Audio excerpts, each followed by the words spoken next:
Hello, everybody. Welcome to Fruitful Trees. And today I have a show that you are going to love. I always go to all these different nurseries and I go and interview all the different people about their trees that are growing outside. But where do these trees start?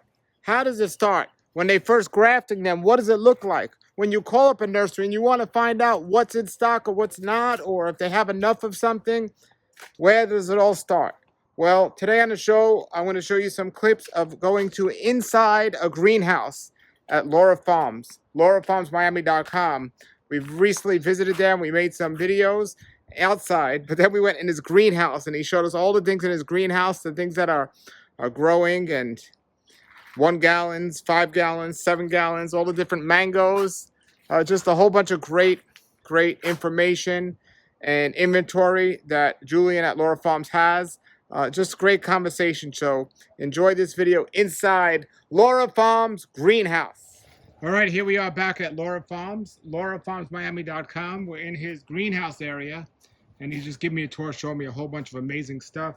And I just wanted to get this on film and show some of everybody like what he does and how he gets his operation going. This is Julian, and here we are with some of his potted plants. All right, and as you can see here, he has this amazing indoor and outdoor greenhouse, and we've been to both many times. So he sells a bunch of different trees here. You can see all the different mango trees. Yeah, I got here some Atemoya. I wanted to show you, I thought it was pretty cool. This is Atemoya grafted on sugar apple, which is known as Anonna squamosa. And here's here's a flower already. Now, how long is that before that flower becomes a fruit? I think about a few months, August, September, October. And the graft is right here. See where the graft is. Now, why do you go so high up from the graft and not do it lower? Well, I think that up high, it's greener, right? And the greener the material, the easier it is for it to take. The cells are a lot newer. It's kind of like you have a broken arm. If you're a kid, your bones heal a lot faster. When you're older, if you go down here, this is like, 70-year-old man, break a bone when you're 70, you're in trouble. So if you, I think it's smarter to graft up here. So you get a better percentage, a better success rate. And at the end of the day, when this grows to be an 8-foot tree, a 10-foot tree, you won't even tell where the graft is anymore. What kind of Atemoya is this? I'll tell you right now, Lisa. But when you grow this high up, isn't there a chance like that of the other graft, the rootstock growing out? Yeah, that's what you do is just remove it. But you have to know where the graft is in that case. Yeah, which is very obvious. If you get up close, you can see right here the graft union. And also where the buddy tape was. And mind you, this was done all outdoors in a 50% shade house. And they take very well. So these are Lisa Atemoyas. Do you have any other type of Atemoyas? Yeah, we got, I think I got Geffner over here. These are all Geffners. Now, these are newly grafted.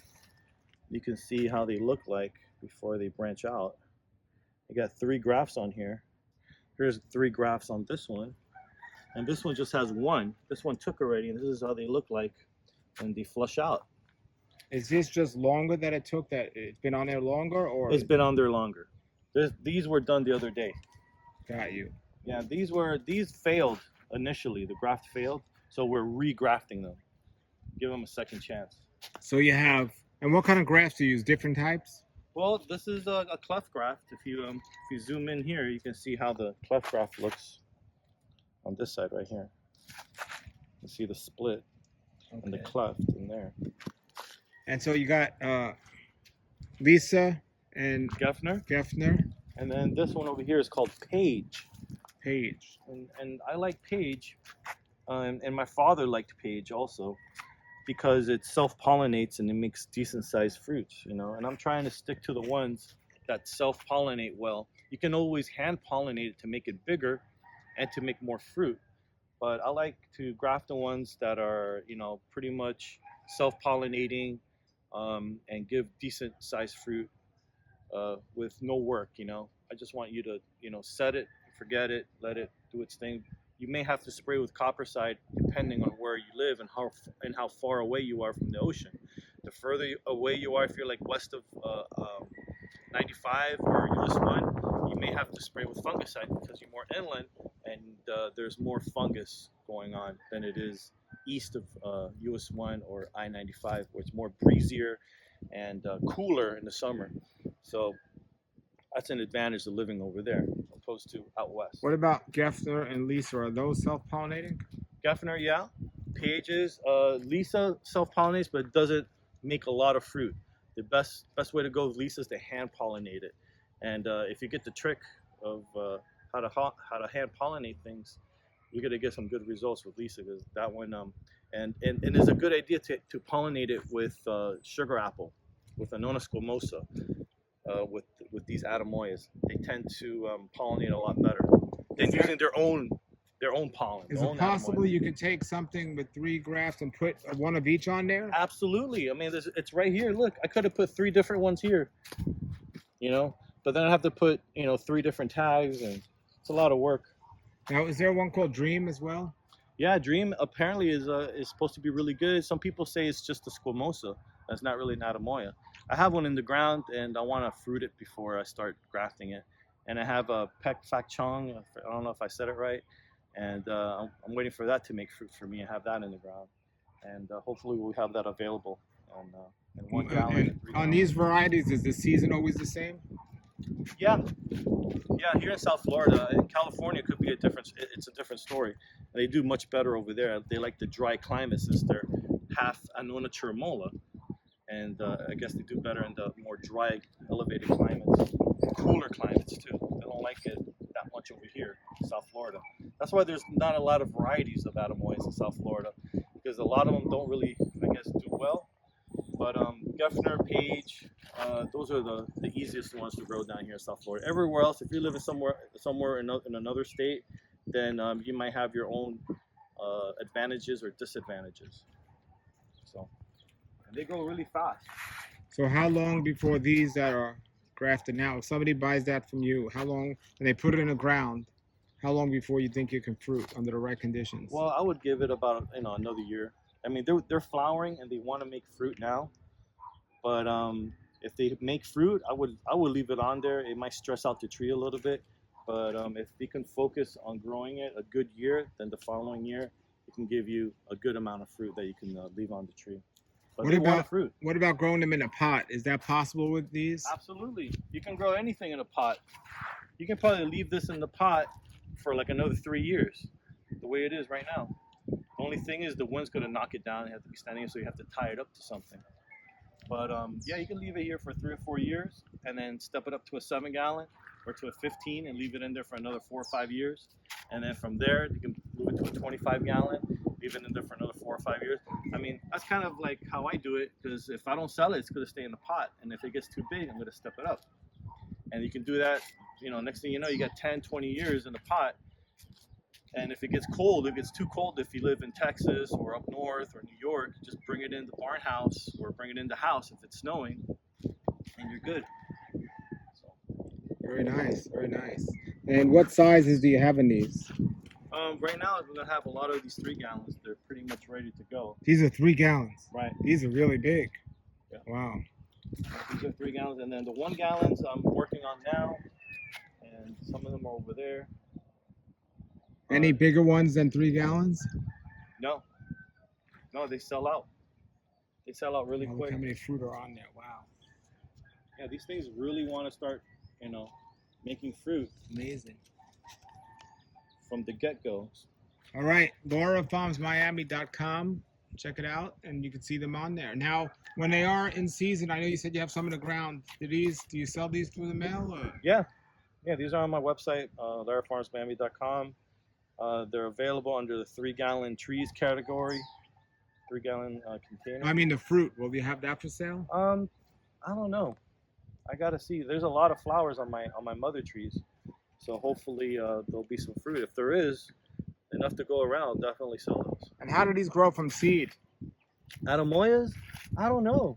I mean, it can be like 25%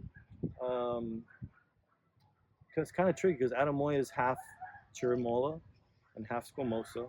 So if it gets pollinated with something else, like another squamosa, it could be 75% squamosa and 25% chirimoya. So maybe that's what dream is. Right, everybody, get one of these trees if you have room. I have 2 Geffners in my yard, and I haven't. These are all green, right? Green skin, Green except for skin. Lisa. Lisa's red skin. I have a red skin one, so I guess does that mean I have a Lisa? I know I have 2 Geffners and 1 red one. Yeah, that's Lisa. And this isn't to be confused with the sugar apple, the Kampong sugar apple. That's a red sugar apple, which is different than the Atemoya. Correct. That's correct. Yeah, it's really distinguishable. The Kampong mauve and the Lisa, you can really tell them apart. And you say the Lisa are self-pollinating? They self-pollinate, but not well. So I have Lisa and I have Geffner. I should be okay? Yeah. They'll pollinate each other. Yeah, you'll get fruit from each. Nice. Remember, if you hand pollinate, that's even better.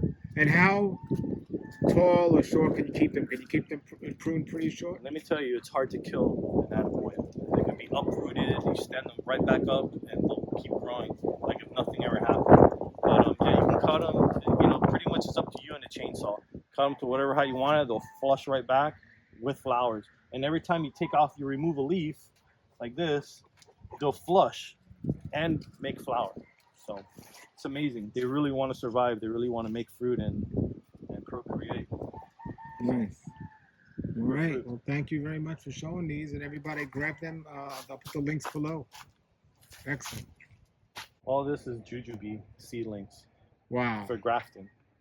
Is there a particular variety you use for that? I know there's this old tree that I picked from that makes little tiny round fruit like that. Not the best fruit in the world, but they're great for rootstock. They germinate very well. And if you know about jujube, you know jujubes don't germinate very well. And sometimes you have to crack the seed in order to help it germinate. It's very difficult. But this one, apparently you don't have to do none of that. You just plant it and it germinates and sprouts. So these are all for grafting. The giant Taiwanese mixed egg-sized fruit. It's also known to be thornless. You know about jujube, we have some incredible thorns on it. But the ones I'm going to be grafting have these tiny brittle thorns, like really teeny tiny. So people that know about it know what I'm talking about. So we've got some more jujubes here. I'm telling you, there's a lot of weed pulling. But it's part of the game.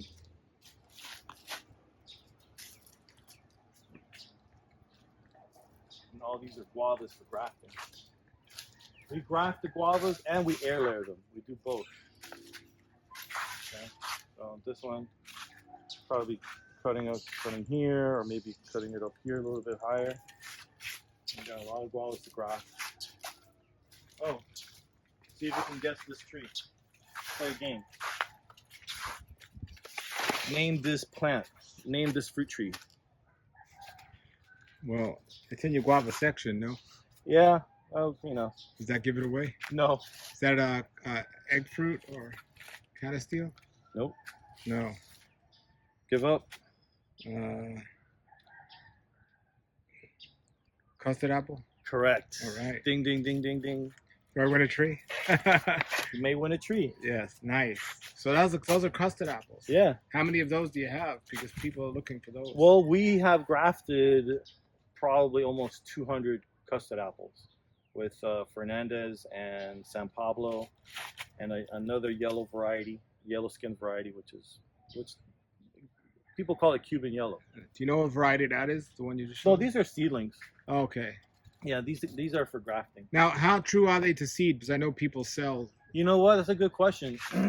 If you plant, let's say, for example, a San Pablo or a Fernandez seed, I think the chances of it coming more or less the same is probably 60-40. So not that great. Not the great of a chances, but it's a good chance. Better than other things, but that's not that much of a good chance if you're... It's not that much of a good chance. Some people say it's more. Some people say 80%. Better off to get it grafted. It's better off to get it grafted. What about, like, I hear jackfruit good true to seed. What do you think the percentage is on that? No, I think jackfruit is really like 50-50. Okay. Yeah, you don't know what you're gonna get for real. It's kind of like having a kid. You don't know if it's gonna grow up to be a doctor or if it's going to grow up to be a delinquent. And when you have a doctor, that's when you graft it. So you can have a whole grove of the same doctor. And that's pretty much what we're trying to do, is graft only the best of the best. So it's 50-50 definitely for jackfruit. And there's a lot of bad traits like stink, it stinks bad, or aftertaste, or it's not crunchy, or it doesn't have any color, it's not that sweet, or it's not easy peel. So some jackfruits peel really easy, like a champadec, and some you have to, like, gosh, like pulling teeth getting the fruit out of that. But you get the ones with the traits that you like, and then you graft it, and you have that forever. You get a carbon copy. The last time we were here, we were discussing grafting persimmon on black sapote. It worked. It worked. You have any here to show us what you're doing? Yeah. Yeah, I have to bring it out. Now, what kind of persimmons are you? The same one we always Triumph. we always featured here when you. Now, when you there's come. one called a Hudson or a South Florida persimmon, right? Right. I don't know about that. I mean, I get a lot of different reports. You know, some people tell me it's the same thing as Triumph. Some people tell me it's different. Some people tell me it's garbage. Some people tell me it's good. So I just stick to the Triumph. If I get another one, the South Florida persimmons, I'll definitely put it in the ground. But those are hard to find. Now, your Triumph one you have in the ground for 20 years, right? 20 years. How long before it really started to fruit and take off? Like 5 years. Okay. Or less. Okay. Well, do Fuyu persimmons or any other persimmons grow here in South Florida? I've grown the Fuyu.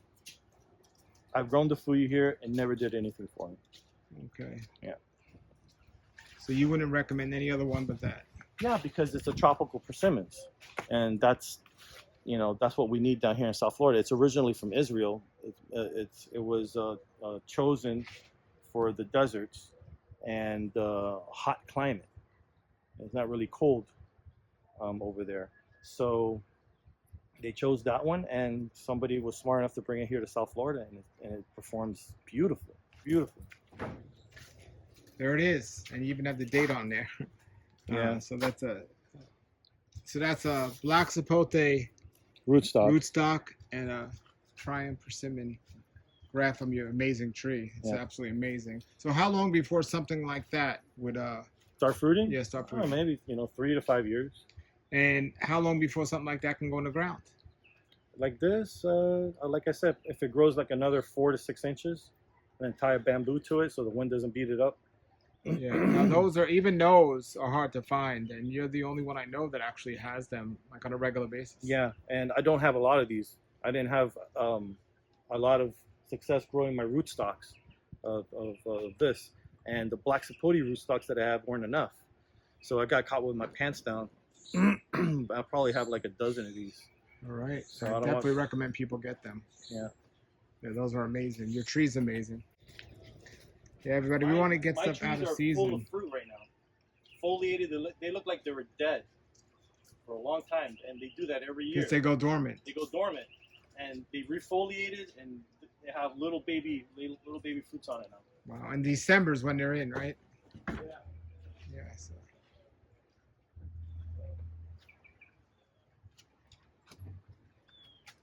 Alrighty.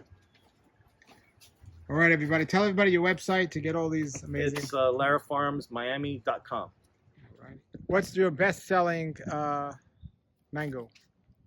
Tree-wise. I think it's ice cream. Really? Yeah, people want a dwarf mango. Wow. It's one of my favorite ones, the ice cream mango, and not the best productive, but it's excellent. Now Cabeza is really popular. I ran out of those. I'm grafting a whole bunch. Those are the big ones? Yeah. And there's one right there. That one's a sunrise. That one's, we were talking about That's a sunrise? That's a sunrise. It's amazing. I'll take this one. All right. I'm happy with that. I don't need a big ass tree. Alrighty, You so got more? Now look. yeah, there's the ice creams he has.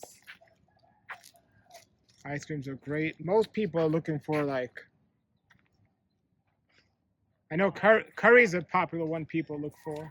Mahashanook. Nandak Mai sells a lot too. Pickering sells a lot. Pickering sells a lot. It's a dwarf tree. Lemon meringue sells a lot. Oh, I got an emerald here. Emerald is like the Custard, yeah. Look at this orange sherbet. You know how you can tell it's orange sherbet? You smell it, it smells like orange. Dude, it smells just like orange. It's amazing. Strong. I'll get one of those Wow. for my neighbor. Get one. Pick one up. Wow, it does. Amazing. Gives me a good price too. Where is this?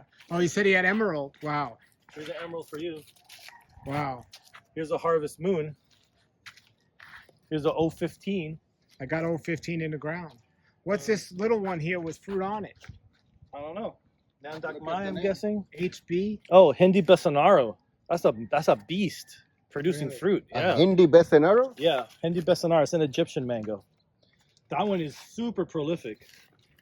And they And taste great. It tastes great. It doesn't taste like Indo-Chinese mango. It's an oblong mango, but it doesn't taste like Indo. It tastes like classic flavored mango.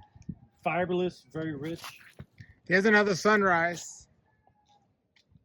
I'll get one more. Have you sunrise. tried the 015 mango? I have the tree. No, not the mango. Let me tell you, exceptional classic mango flavor, the 015. Blew me away. For those who like classic flavored mangoes.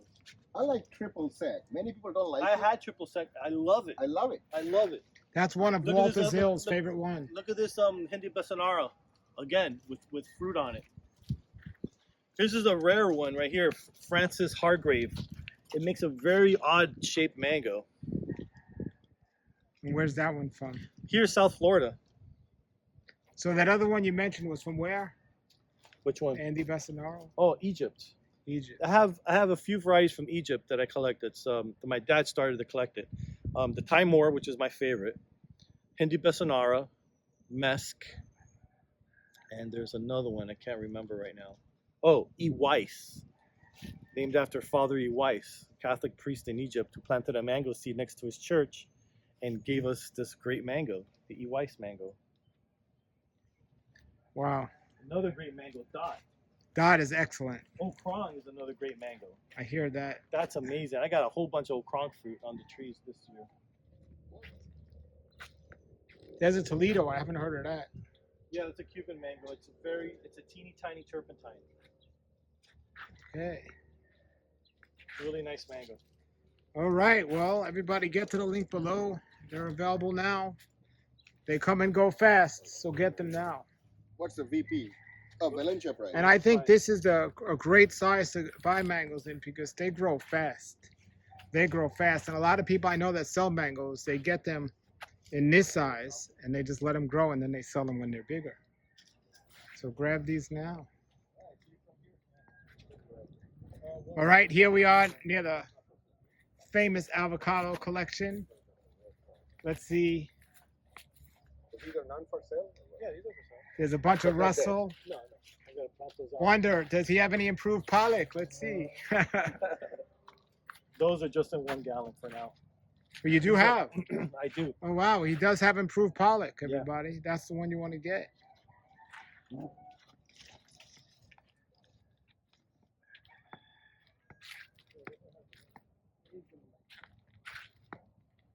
There's the Ronnie. We had that. That's amazing. That's the Ronnie. Oro Negro.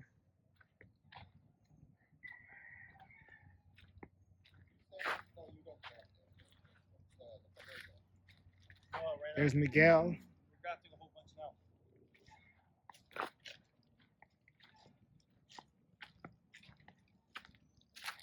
Got a lot of Donnies and a lot of Simmons. And here's white Sapote. White Sapote. Let's go check that out. Look at this guy made of fruit. Wow. Which one is that? Breadlands. Wow. They're very fast. Wow. What other white Sapote do you have? We know you have the Campbell. Yeah, I got the Campbell, I got the Redland, I got the Young Hands, Denzler, McDill, and Subel. What's McDill? It's one from Hawaii. How is it? It's pretty good. What about the Denzel? How's that? Denzler, I've had it one time, and it tasted, pretty average. Do you think one tastes better than the other? I know you said Campbell was your favorite one, Yeah, but Campbell's the best. I just had a Redlands that was amazing. Redlands is really good too if you let it ripen completely. But Campbell is like just like nature's flan. And Young Hands, how's that? Young Hands is great too. It has no bitter aftertaste.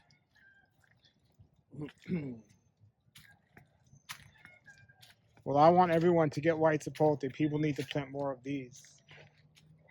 For sure. For sure.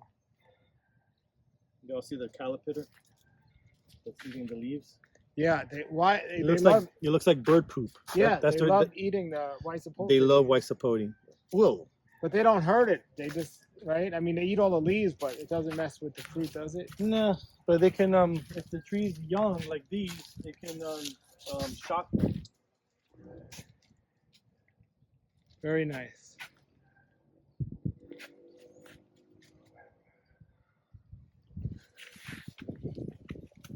All right, everybody, there it was. That was inside the greenhouse. That was the operation room. That's where it all takes place and begins. From their greenhouse to your yard. That's wonderful. All right, many of these trees came right from that greenhouse. And you should order some from Julian. I'll put the link below the video. You can get what he has in stock. And he has such a great selection. So many things that a lot of people do not have. So I highly recommend contacting them. Links below the video, larafarms.com. If you like this video, please subscribe and give it a like. Until then, everybody have a great day and keep growing.